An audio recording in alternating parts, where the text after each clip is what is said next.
एक बार फिर आप सबका बहुत स्वागत करते हैं इंडिया टीवी के चुनाव मंच पर।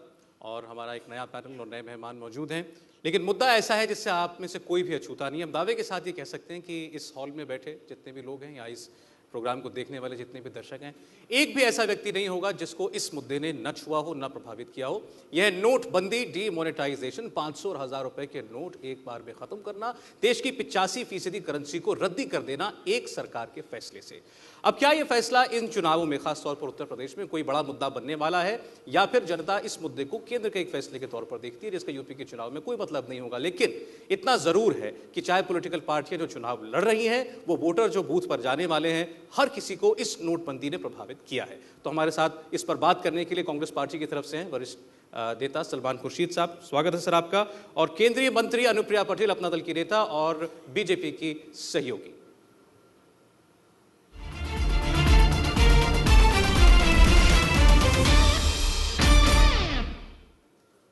अनुप्रिया जी, सबसे पहले शुरुआत आपसे बनता भी है, आप केंद्र में मंत्री हैं। आपकी सरकार के एक फैसले ने, लोगों ने कहा कि पूरे हिंदुस्तान को सड़क पर खड़ा कर दिया, एटीएम और बैंकों के बाहर लाइनों में लगा दिए। लोग बोरिया बिस्तर लेकर बैंकों के बाहर इस उम्मीद में रात रात भर काटते रहे सर्दियों के दिनों में कि सुबह बैंक खुलेगा तो हमको कुछ रकम मिलेगी, और बहुत से केसेस में वो रकम उनको मिल भी नहीं पाई।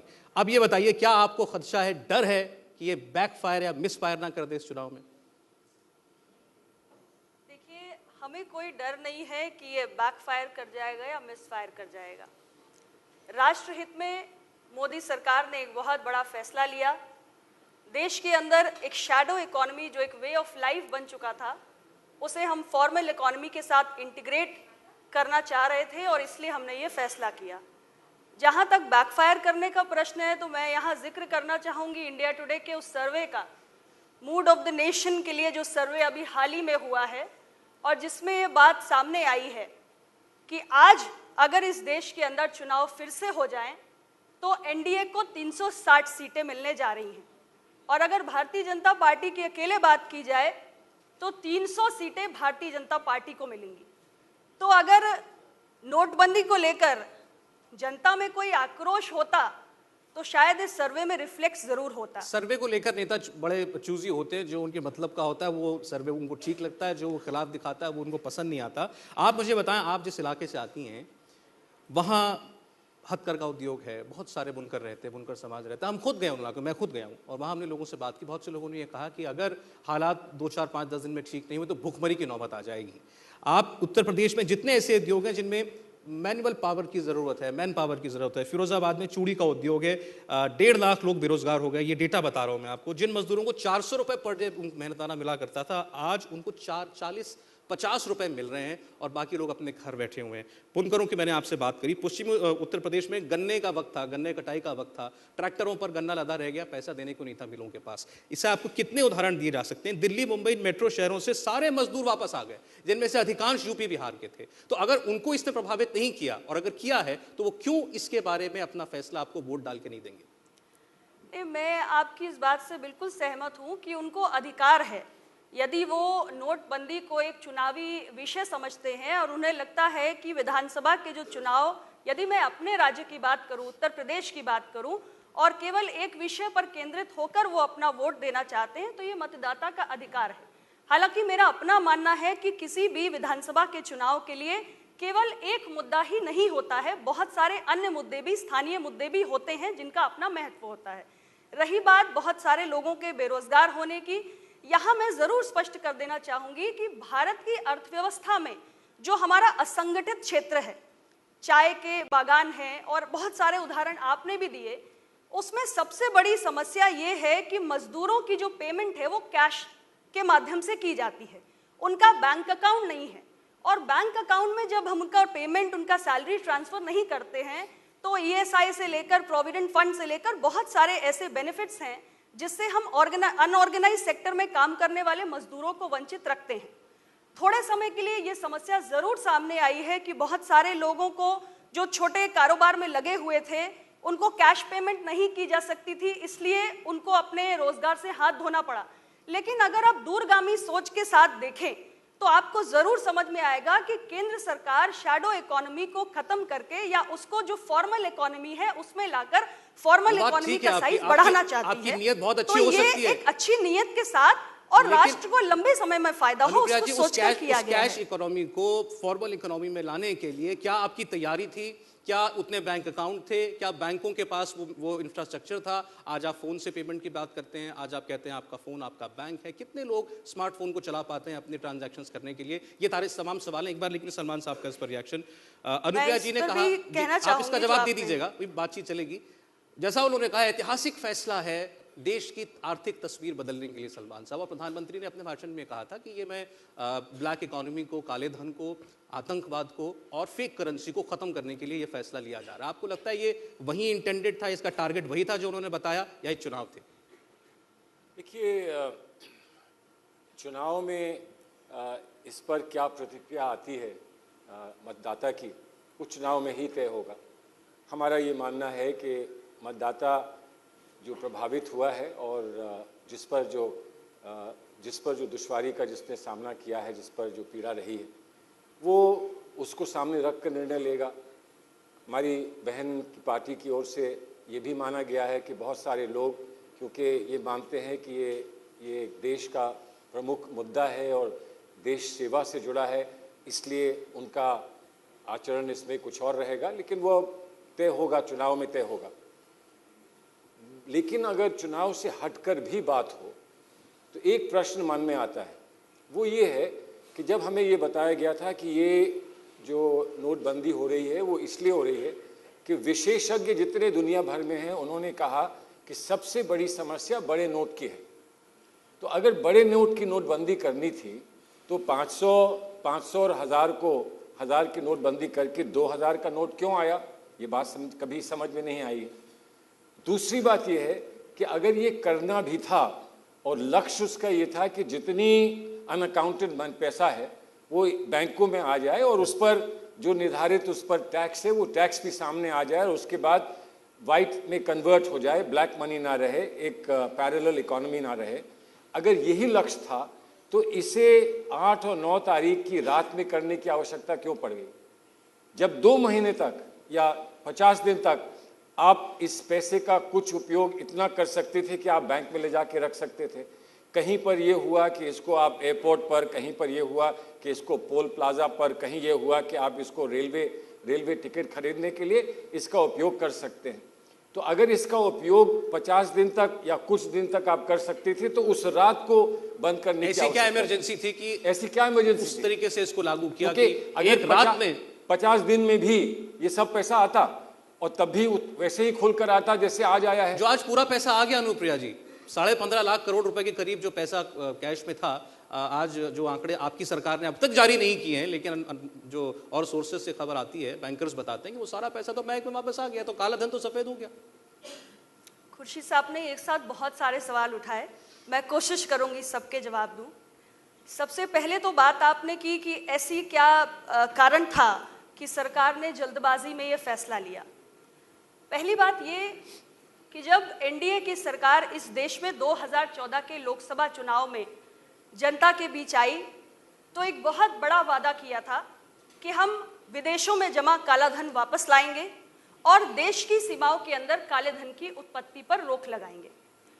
1000 और 500 रुपए के जो नोट हमारी अर्थव्यवस्था में थे, जिसमें से अधिकतर नोट सर्कुलेशन में बैंकिंग सिस्टम के बाहर थे, उसको आपने बताया कि 15 लाख करोड़ के आसपास थे। सरकार ने काले धन को लेकर जो देश से वादा किया उसको पूरा करने के लिए एसआईटी का गठन किया। उसके बाद जो विषय आपने उठाया कि बिना तैयारी के जल्दबाजी में, मैं सरकार का अंग हूं इसलिए कहती हूं कि हमारी सरकार ने कोई भी फैसला जल्दबाजी में नहीं लिया।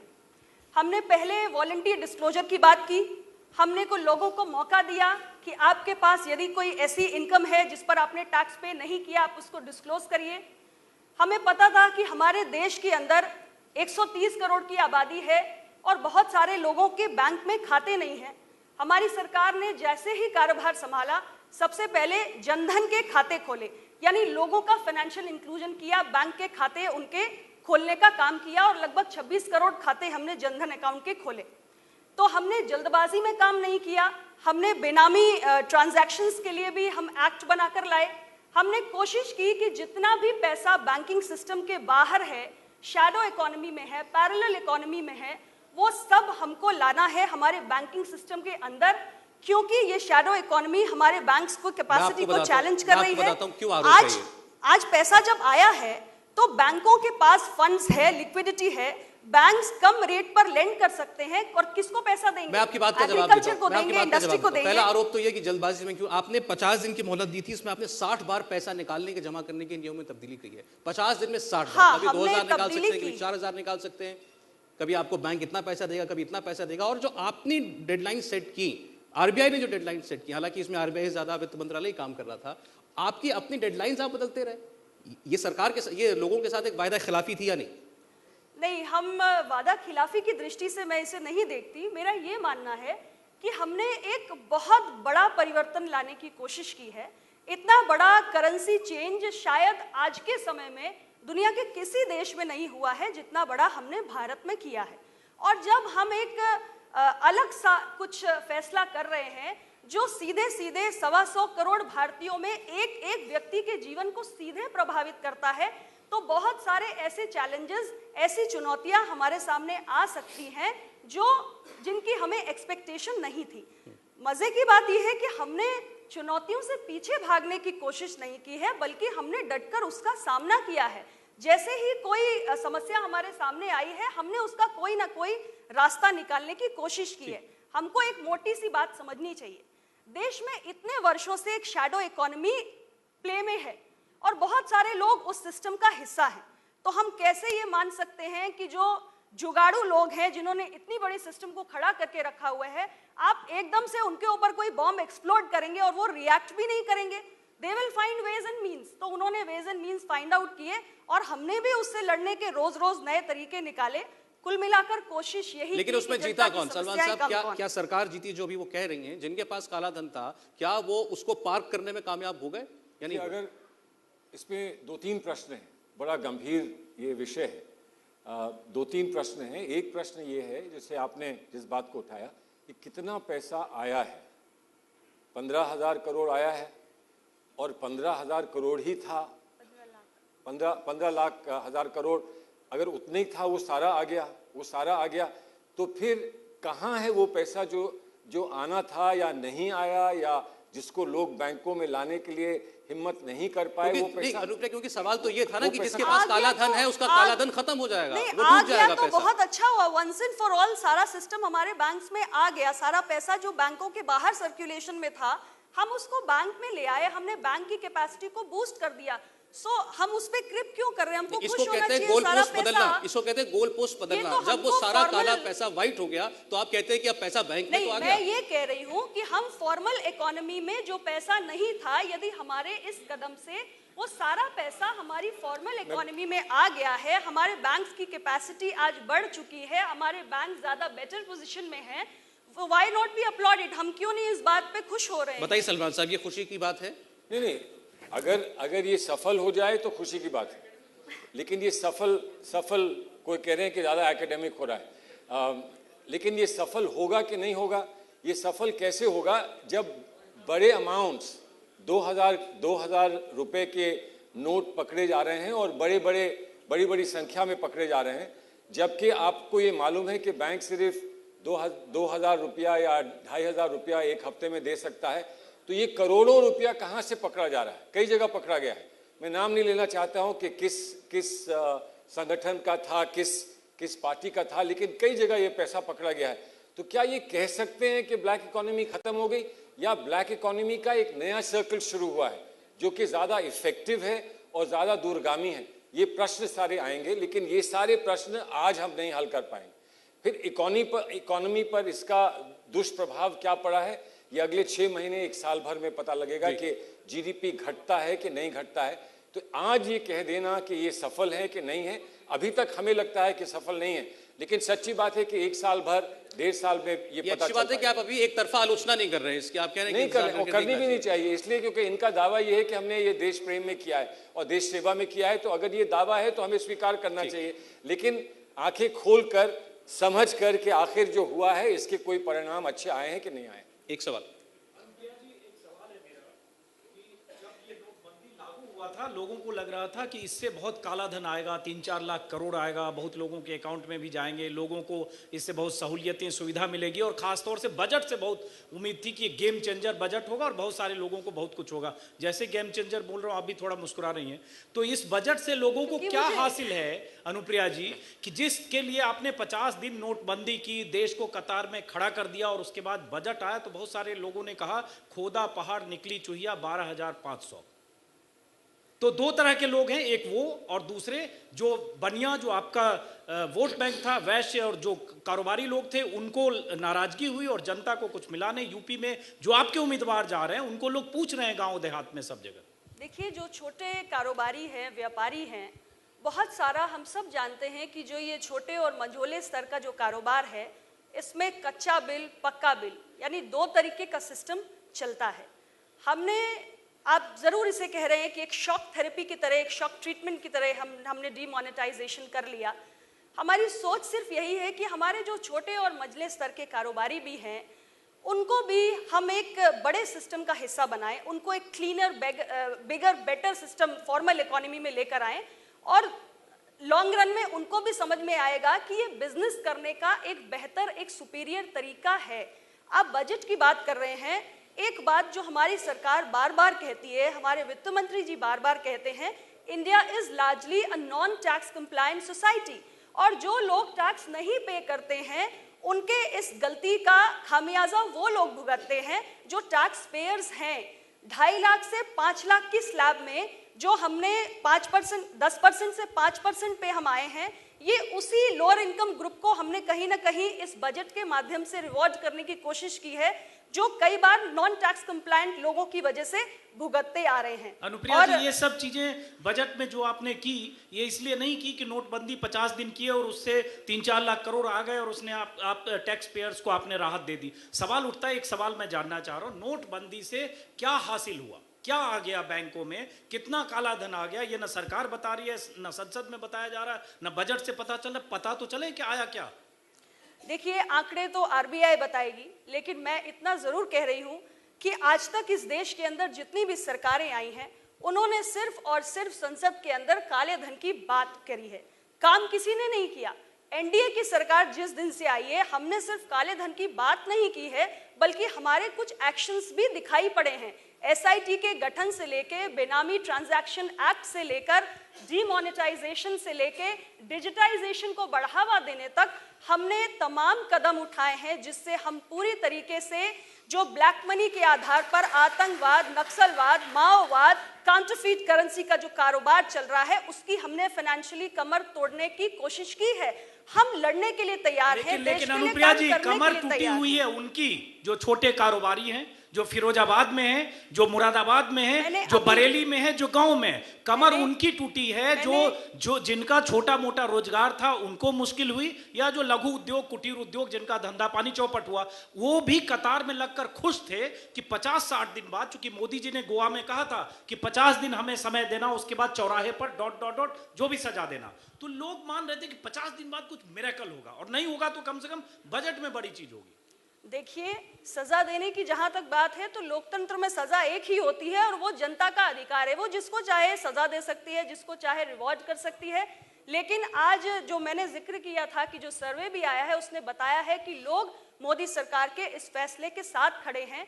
छोटे कारोबारियों को समस्या हुई है, मैंने ये नहीं कहा कि किसानों को समस्या नहीं हुई, या कारोबारियों को समस्या नहीं हुई, या आम आदमी को समस्या नहीं हुई, लेकिन उन तमाम परेशानियों के बाद भी लोग सरकार के साथ खड़े रहे हैं, क्योंकि वो स्वयं इस काले धन की पूरी व्यवस्था से, अमीर और गरीब के बीच जो ये बड़ा सा फासला हमारे देश के अंदर है, उससे लोग परेशान हैं। वो चाहते हैं कि हमें एक ऐसी सरकार मिले जो कम से कम इससे लड़ने की कोशिश तो करे। हमारी सरकार कुछ ना करे तो आलोचना, कुछ करे तो आलोचना, तो हम तो कुछ करके आलोचना के लिए भी तैयार हैं। हम कुछ करना चाहते हैं, हम देश के अंदर बहुत बड़ा जनादेश लेकर आए हैं, हम डरते नहीं हैं, हम हर मुसीबत का सामना करना चाहते हैं। ये सारे वार सलमान साहब आपके ऊपर हैं, अगर ये सब आपने कर लिया होता तो इनको करना नहीं पड़ता। जी हाँ, अगर हमने डिजिटलाइजेशन हम नहीं लाए होते तो उसको ये सरकार बढ़ा नहीं सकती थी। अगर हमने बेनामी कानून नहीं बनाया होता तो उसको ये सरकार लागू नहीं कर सकती। बहुत सारे काम पहले से चले आ रहे हैं। अब सवाल ये है कि जो इस सरकार ने डिमोनेटाइजेशन किया है वो क्या उल्टा पड़ गया, और इसलिए अब जैसे आपने कहा गोल पोस्ट बदले जा रहे हैं। डिजिटलाइजेशन के लिए क्या डिमोनेटाइजेशन की ज़रूरत थी? डिजिटलाइजेशन तो वैसे भी हो सकता था, वैसे भी हुआ था। डिमोनेटाइजेशन जो हुआ है इसके दूरगामी परिणाम क्या होंगे, उस पर फिर लोगों की प्रतिक्रिया क्या होगी, उसका समय ही हमको निर्णय अब ये जो बताएगा। भीम ऐप है आप मोदी सरकार बहुत जोर शोर से इसका प्रचार कर रही है, यूपीआई लेके आया, बड़े सारे तरीके निकाले कि आप कैसे पैसा ट्रांसफर कर सकते हैं। वो सलमान साहब का सवाल ये है, ये आप नोटबंदी से पहले कर लेते, आपके पास 2.5 साल का समय था, ये सब आप पहले करते, लोगों को जागरूक कर देते, शिक्षित कर देते कि भाई अब दुनिया इस तरफ बढ़ रही है, आप भी बढ़िए, उनको एंकरेज करते। लेकिन आपने पहले तो उनको धप्पा कर दिया, उनका नोट छीन लिया और फिर कहा पढ़ाई करो। अभी आप सरकार से कहेंगे कि कौन सा काम पहले करो, कौन सा काम बाद में करो, अच्छी बात है, आपका अधिकार है।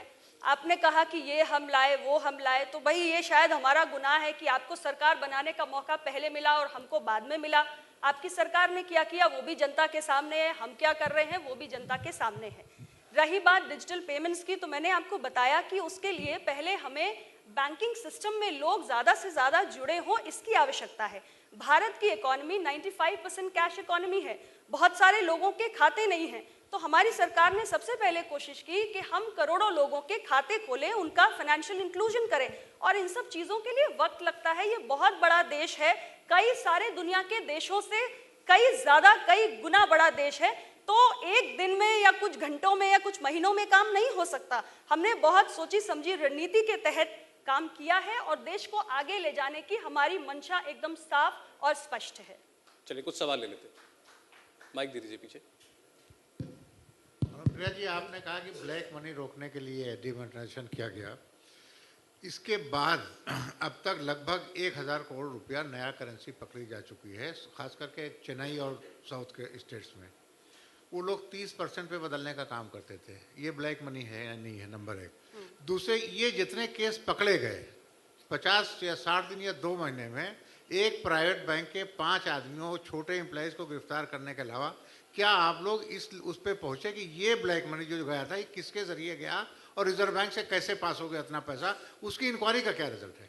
देखिए, आप ऐसे समझिए कि जो देश में तरह तरह के अपराध होते हैं और एक संवेदनशील सरकार हमेशा ये कोशिश करती है कि अगर देश में कोई अपराध हो रहा है तो उस अपराध की रोकथाम के लिए हमें कानून बनाए। जब हम कानून बनाते हैं तो हमारे मन में कभी भी ये बात नहीं होती है कि इस कानून को बनाने के बाद तुरंत वो अपराध होना बंद हो जाएगा। लेकिन यदि अपराध होता है तो हम ऐसे ऐसे कार्रवाई करेंगे और उसकी रोकथाम की कोशिश करेंगे। हमने काले धन की रोकथाम के लिए काम किया तो हमने कभी भी ये नहीं सोचा कि there will be no violators. Violators तो होंगे, लेकिन साथ ही आप ईडी के और इनकम टैक्स के छापों के बारे में भी लगातार जानकारी ले रहे होंगे। हमारी जो एजेंसीज हैं वो निरंतर काम कर रही हैं, लोगों को पकड़ रही हैं, उनके खिलाफ कार्रवाई भी कर रही हैं। और जो बात आपने कही कि आरबीआई के स्तर से जो भी घटनाएं हो रही हैं, मैं आपको विश्वास दिलाती हूं कि सरकार की नजर हर एक संस्था पर है, हर एक संस्था की कार्यशैली पर है, कहां कौन सा लूप होल है। ये बहुत बड़ा सिस्टम है। Give us time, we are trying to correct every possible error in the system. पूछिए सर। डिमोनेटाइजेशन अपने आप में बहुत ही साहसिक कदम था और अच्छा था, इस पे बहस नहीं हो सकती है। पर मैं केवल प्रिया जी आपसे एक बात ये पूछना चाहता हूँ कि जेब कतरे को और चोर को भी मालूम होता किसके यहाँ डकैती डालो, पढ़े लिखे नहीं होते वो। और आप लोग इतने पढ़े लिखे होने के बावजूद भी डिमोनेटाइजेशन में कैसे केवल जिनके पास ब्लैक मनी है उनका पैसा निकाला जाए, उस पर ध्यान नहीं गया। और जो गरीब आदमी सफ़र कर गया, इतना जरूरी था कि इस हवन के अंदर उस गरीब आदमी की असुविधा की आहुति दी जाती। और उसके लिए आप कुछ करने की सोच रहे हैं। जो बेचारे सफ़र करे हैं 40-50 दिन, अनएम्प्लॉयड हो गए, पैसा नहीं रहा, उनके लिए कुछ करने की आप लोग सोच रहे हैं? आपके सवाल में 2 लाइनें ऐड करूंगा, उससे जुड़ा हुआ। अनुप्रिया जी योजना, जो जिस तरफ वो इशारा कर रहे हैं वही मेरा भी सवाल था। मैं अब यूपी की स्पेसिफिक बात करूंगा कि आप यूपी की जानकारी रखती हैं। जैसा उन्होंने कहा कि सब जानते हैं कि चोर भी जानता है कहाँ डाका डालें कहाँ ना डालें। ये एक आम धारणा है कि ब्लैक मनी, काला धन या तो सरकारी अफसर के पास होता है या किसी बड़े उद्योगपति के पास होता है, किसी ऐसे सेठ के पास होता है जिसको कैश में काम करने की आदत है, या माफ़ कीजिएगा नेताओं के पास होता है। तो यूपी में कितने उद्योगपति, कितने नेता और कितने ऐसे कारोबारियों के घर पे छापे पड़े? नेता या अफसर ही बता दीजिए, यूपी में, लखनऊ में कितनों के यहाँ छापे पड़े? मैं आपको इस समय ये आंकड़े नहीं दे सकती कि कितनों क्या छापे पड़े, लेकिन मैं ये जरूर जानती हूँ कि बहुत सारे छापे लगातार ईडी और आईटी ऑफिसर्स द्वारा डाले जा रहे हैं, लेकिन मैं नाम से तो आपको अभी नहीं बता सकती कि किसके घर में छापा पड़ा है और कितनी रकम उससे निकाली गई है। जो बात आपने एक प्रश्न पूछा था वो बीच में रह गया कि गरीबों के लिए सरकार क्या कर रही है। मैं जरूर आपको बताना चाहूंगी, आप तो पढ़ भी रहे होंगे, माननीय प्रधानमंत्री जी के वक्तव्यों को सुन भी रहे होंगे। बहुत सारे लोगों ने जनधन खातों का दुरुपयोग करने का प्रयास किया, उसमें लोगों ने अपना ब्लैक मनी डिपॉजिट करने की कोशिश की और सारे पैसे को किस तरीके से प्रधानमंत्री गरीब कल्याण योजना के तहत गरीबों के विकास के लिए, उनके उद्धार के लिए उपयोग में लाने की एक सोच हमारी सरकार लेकर आई है। ये कहीं ना कहीं गरीबों के प्रति हमारी सरकार का एक कर्तव्य है जिसको हम पूरा करना चाहते हैं और जिसको तमाम कार्यक्रमों के माध्यम से हम आगे लेकर जाने की कोशिश कर रहे हैं। सलमान साहब, आप यूपी घूम रहे हैं, पूरे चुनाव का वक्त है, आपको क्या माहौल मिला? ये बात इनकी ठीक है एक हद तक कि हमने भी जब सड़क पर लोगों से बात की तो बहुत एक तबका ऐसा भी मिला जो खुश था, और ये मजे की बात है कि वो बहुत गरीब आदमी था जिसको सबसे ज्यादा फर्क पड़ा, लेकिन बहुत से लोग उनमें से खुश थे कि अच्छा हुआ, उनको लगा था कि इससे कुछ या तो हमें मिलेगा या देश के लिए भला होगा। आपका क्या अनुमान है, लोगों के बीच क्या भावना है इस वक्त? सच्ची बात है और सच्ची बात कहनी चाहिए कि हर इस विषय पर लोगों के अलग अलग मत हैं, लेकिन बहुमत किसके साथ है ये बात स्पष्ट इस चुनाव में हो जाएगी और होनी भी चाहिए। लेकिन एक दुख का विषय भी है। दुख का विषय ये है कि कहीं कहीं प्रयास लगता है ये किया गया है कि जो हमारे देश में अमीर लोग हैं, सफल लोग हैं, जो उच्च स्तर के लोग हैं, उनके बारे में एक ईर्ष्या पैदा की जाए कि अगर इनको नुकसान होता है तो हमको फ़ायदा ना भी हो तो कोई बात नहीं। इस देश को चलाने के लिए सबको साथ लेके चलना है। आप कभी किसी पर उंगली उठाकर कह दें कि ये लोग सारे बेईमान हैं। जब ये कहा गया कि जितने लोग लाइन में खड़े हैं पैसा जमा करने के लिए ये सब चोर हैं, ये सब बेईमान हैं, तो वो किसके बारे में कहा गया? जो बड़े बड़े सेठ साहूकार हैं वो खड़े हुए लाइन में, उन्होंने किसी और को खड़ा किया। ये सही है, मेरी बहन कह रही है कि हमें जब पता लगा कि इसमें कहीं त्रुटि है तो हमने उसको दूर करने का प्रयास किया। ये हम मानते हैं कि ऐसा होता है, इतना बड़ा अगर आप निर्णय लेंगे तो त्रुटियां रहेंगी और समय समय पर आपको उनको त्रुटियों को दूर करने के लिए नई कार्रवाई करनी पड़ेगी। लेकिन सिर्फ इतना ही मैं कहता हूं, क्या ये 8 तारीख की रात को करना अति आवश्यक था? क्या इसको अगर पार्लियामेंट में लाकर एक कानून पास करके अगर किया जाता तो क्या उसमें कोई बहुत बड़ा अंतर आ जाता? इस बात में अंतर आ जाता कि वो जो जितना काला धन था वो छुप जाता।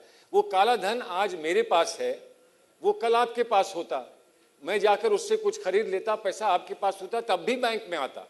लेकिन जितना कष्ट लोगों को दिया गया है और आज तक कानून नहीं बना। जब पहली दफा इस देश में डिमोनेटाइजेशन हुआ था, नोटबंदी हुई थी, तो एक कानून बना था, पार्लियामेंट ने पास किया था और पार्लियामेंट ने पास करके ये कहा था कि आपके पास 30 दिन या आपके पास 45 दिन है जिसमें आप ये पैसा ला सकते हैं। तो अगर ये 50 दिन की बात एक कानून बना के की गई होती तो क्या 50 दिन में वो पैसा कहीं गायब हो जाता? वो पैसा यही रहता। इस बात का जवाब अनुप्रिया पहले दे चुकी हैं कि किन परिस्थितियों में उनको ये बहुत फैसला करना पड़ा। और ये बात सही है आपने जो कहा कि पहले जब भी 2 बार शायद डिमोनेटाइजेशन हुआ और ऑर्डिनेंस के जरिए या कानून बनाकर हुआ, लेकिन मैं आपकी इस बात से थोड़ा भिन्न मत रखती हूँ कि अगर हम लोगों को बता के करते तो हम जो जिटर देने की कोशिश कर रहे हैं, 50 दिन तो बहुत लंबा पीरियड है, इतने में तो दुनिया इधर से उधर हो जाती है। काले धन को भी देश के बाहर, जो देश के अंदर था वो देश के बाहर जा सकता था। अभी जितना ऑलरेडी देश के बाहर है उसके लिए हम संघर्ष कर रहे हैं, थोड़ा और बाहर भेज दें और उसके लिए भी हम संघर्ष करें। चलिए, अब ये ये बात सारी बहुत समझ में नहीं आती। जहां तक लोगों की तकलीफ की बात है, मैं कहती हूँ कि आप जनता के बीच में जाओ, आप अपने चैनल के साथ जाओ, आप उनसे पूछो, चाय वाला, पान वाला, जूस वाला, पकौड़े वाला, वो सब। हाँ, सुनिए मेरी बात, मैं कह रही हूँ कि वो कहेंगे नहीं मोदी जी ने जो किया ठीक किया, अच्छा किया। बड़ी बात यह है कि राजनेताओं को ज्यादा तकलीफ हो रही है, जनता को कम तकलीफ हो रही है। जनता कह रही है मैं तो प्रधानमंत्री जी के, अब जनता तो अपना जवाब दे देगी क्योंकि ये मंच ही चुनाव मंच है और 5 राज्यों के चुनाव है। कम से कम आपको इन 5 राज्यों की जनता का रुख तो पता चल ही जाएगा। हाँ, और मैं ये भी कहूंगी कि केवल कौन आपके साथ है। एक बात मैं जरूर कहूंगी, केवल नोटबंदी को केवल एक चुनावी मुद्दा मानना मेरे ख्याल से ये पॉलिटिकल मायोपिया है। ये सरकार का एक बहुत बड़ा कदम है सिर्फ और सिर्फ चुनाव से जोड़कर इसको देखना ये शॉर्ट साइटेडनेस। ठीक है, नोटबंदी सिर्फ एक मुद्दा तो नहीं है, लेकिन नोटबंदी एक बड़ा मुद्दा जरूर है इन चुनावों में। बहुत बहुत शुक्रिया अनुप्रिया जी, सलमान साहब, धन्यवाद आपका।